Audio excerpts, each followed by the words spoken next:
सुगंधा और उसकी सास कांता के बीच एक अजीब सी जंग रहती थी। ये जंग थी किचन में कौन ज्यादा अच्छा काम करेगा और घर के सदस्यों के दिल जीतेगा। और उनकी इस जंग में हमेशा कुर्बान होते थे उनके दोनों पति। कैसे? आइए देखते हैं इस किचन पॉलिटिक्स की कहानी में। एक दिन किचन में, माँ जी आज मैं बना रही हूँ मेथी की सब्जी। इस खाने से घर वालों के पेट की सारी समस्या खत्म हो जाएगी।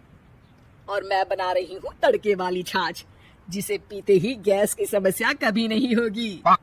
दोनों अपने अपने खाने को लेकर टेबल पर पहुंच जाती हैं। तभी सुगंधा के ससुर उसकी बनाई सब्जी की तारीफ कर देते हैं।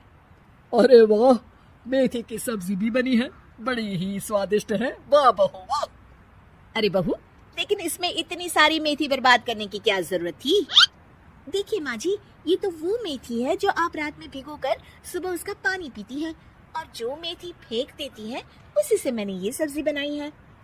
अरे वाह बहू, तुमने तो बड़ा ही समझदारी का काम किया। बस अब क्या था। कांता जी का तो मानो ये सुनकर खून ही सूख गया।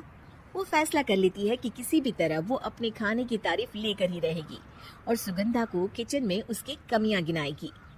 कांता फ्रिज खोलकर देख रही होती है और फिर सुगंधा से कहती है, अरे बहू ये क्या, पूरा फ्रिज गंदा पड़ा है। तभी वहाँ सुगंधा का पति आ जाता है।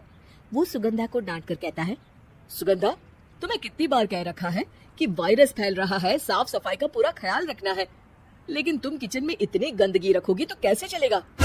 सुगंधा सास की तरफ देखती है जहाँ वो मुस्कुरा रही होती है।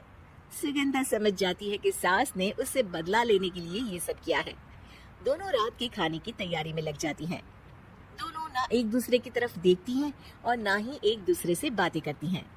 रात को खाने के टेबल पर एक एक कर दोनों कई तरह के अलग अलग व्यंजन टेबल पर लगा देती हैं और अपने अपने पति के पास जाकर खड़ी हो जाती हैं। अरे खाइए जी खाइए, मैंने बड़ी मेहनत से बनाया है। प्लेट में वो खाना डालती है। सुगंधा भी दोनों की प्लेट में खाना डालते हुए कहती है, बड़ी ही मेहनत लगी है इस खाने को बनाने में। हाँ, दोनों को ना चाहते हुए भी सारा खाना खाना पड़ता है। कहीं दही तो कहीं मलाई तो कहीं मसाला। और इन सब के बाद दोनों बड़ी ही मुश्किल से अपने कमरे में सोने जाते हैं। लेकिन अगली सुबह सुगंधा का पति चिल्ला रहा होता है, हाय रे हाय, मेरा तो पेट खराब हो गया। हाय माँ, बहुत दर्द हो रहा है। तो वहीं कांता के कमरे से भी कुछ ऐसी ही आवाज आने लगती है। हे भगवान, इस सास बहू की लड़ाई हमारी जान लेकर रहेगी। जाओ कोई डॉक्टर को बुला कर लाओ। डॉक्टर आते हैं। दोनों को देखकर कांता और सुगंधा से कहते हैं, देखिए, आप दोनों इन्हें खाने में हल्का ही दीजिएगा। हो सके तो रात का खाना जल्दी खाया करे और वॉक किया करे। इतना कहकर डॉक्टर वहां से चले जाते हैं। जिसके बाद एक बार फिर से दोनों बहुएं किचन में जाती हैं और खाना बनाने में लग जाती हैं। रात में खाने के टेबल पर दोनों एक बार फिर से खाना लगाने लगती है। पापा जी, मैंने ये पतली मूंग की दाल की खिचड़ी के साथ ये पापड़ और पुदीने की चटनी भी बनाई है। अरे बहू, अभी अभी बेचारे पेट की बीमारी से गुजरे हैं, इतना भारी खाना तो डॉक्टर ने भी मना किया है ना। देखिए, मैंने आप दोनों के लिए सूप बनाया है। और दोनों उन लोगों की प्लेट में खाना डालने लगती हैं। तभी दोनों एक साथ बोल पड़ते हैं, बस करो, हमें माफ करो, हमें नहीं खाना इस घर में, ना खिचड़ी और ना ही सूप। हम इंसान हैं, एक वक्त में एक ही खाना खा सकते हैं। बस करो, हमें माफ करो, हमें नहीं खाना इस घर में, ना खिचड़ी और ना ही सूप। हम इंसान हैं, एक वक्त में एक ही खाना खा सकते हैं। इतना कहकर वो दोनों वहां से चले जाते हैं। कहानी का अंत। आप लोग उम्मीद कर रहे होंगे कि अंत में सब ठीक हो जाएगा।